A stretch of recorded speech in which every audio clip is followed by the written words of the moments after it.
Good morning everyone. আশা করি তোমরা ভালো আছো এবং সুস্থ আছো। আজ আমরা নীতিবোধের গল্প 2 বইটা পড়ব। তোমরা প্রত্যেকে নীতিবোধের গল্প 2 বইয়ে পেজ নাম্বার 21 বার করো। দেখো, এখানে একটা গল্প আছে কি, একটি কুকুর ও এক নেকড়ে বাঘ। দেখো, এই কুকুর আর নেকড়ে বাঘের মধ্যে কি ঘটনা ঘটেছিল সেটা আজকে এই গল্পটা পড়লে আমরা জানতে পারবো। তোমরা প্রত্যেকে আমার সাথে সাথে এই গল্পটা পড়তে থাকো, দেখো তোমাদেরও খুব ভালো লাগবে। রাত হলেই কুকুরটা ছাড়া পেয়ে যায়। মনির কাছে এসে শিকল খুলে দেয়। দেখো, এখানে যে কুকুরটা, যে ছবি দেখতে পাচ্ছ, সেই কুকুরটাকে মনির তার মানে শিকল বেঁধে রাখে এবং রাত্রি হলেই সেই শিকলটা মনির তাকে খুলে দেয়। সেদিনও মনির তাই করেছিল। রাতের খাবার খেয়ে মনির দরজা বন্ধ করে ঘরে ঢুকে গেল। মনের আনন্দে কুকুরও বেরিয়ে গেল গ্রামের পথে। দেখো, মনিরটা তাকে ছেড়ে দিল কি শিকলটা খুলে, এবং মনির দরজা বন্ধ করে ঘরে ঢুকে গেল।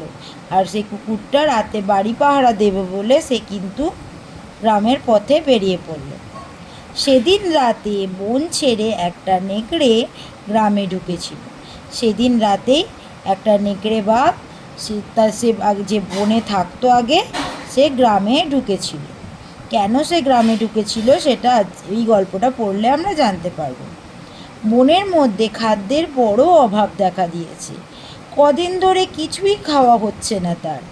নেকড়ে রোগা হয়ে গেছে, সেই সঙ্গে দুর্বলও হয়ে পড়েছে সে।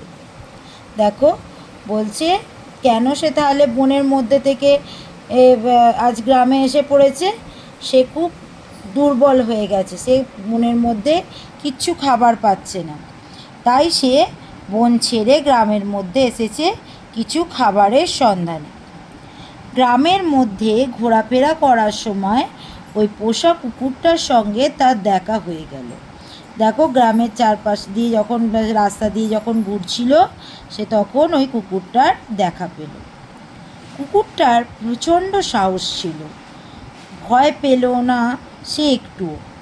সে বলল, এই যে নেকড়ে দাদা, বন ছেড়ে আমাদের গাঁয়ে বেড়াতে এলে বুঝি? দেখো, সাধারণত নেকড়ে বাঘ খুব হিংস্র প্রকৃতির হয়, তাই কুকুরটাকে সে ভয় কুকুরটার নেকড়ে বাঘকে দেখে ভয় পাওয়া উচিত ছিল। হ্যাঁ, যেহেতু সে বনে থাকে, বন্য প্রাণী, তাই যেহেতু কুকুর পোষা একটা কুকুর, সে যথেষ্ট নিরীহ।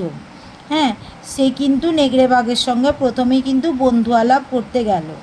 সে কিন্তু একটুও না ভয় পেয়ে তাকে দাদা বলে সম্বোধন করে তাকে এই গায়ে যে বেড়াতে এলে বুঝি, এইভাবে তাকে অভ্যর্থনা জানালো।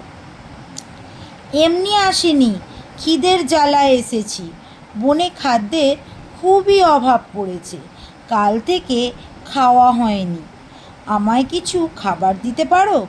বলছে। এবার নেকড়ে কি বলছে দেখো, আমি এমনি ঘুরতে এখানে আসিনি।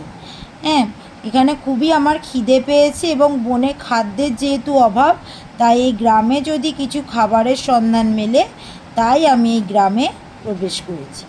খুব বিনয়ের সঙ্গে বলল নেকড়েটা। দেখো, নেকড়ে যতই হিংস্র হোক, কিন্তু সে তো এখন খাবার খোঁজের সন্ধানে বেরিয়েছে, তাই সেই যদি কুকুর তাকে কোনোভাবে সাহায্য করতে পারে, তাই সেই কুকুরকে সমস্ত ব্যাপারটা জানালো এবং সেটা খুবই বিনয়ের সুরে, মানে করুণ স্বরে তাকে জানালো। এই অংশটুকু তোমরা বাড়িতে পড়বে এবং কোথাও যদি কোনো অসুবিধা হয়ে থাকে আমাকে অবশ্যই স্কুলে এলে জানাবে। ঠিক আছে, বাই।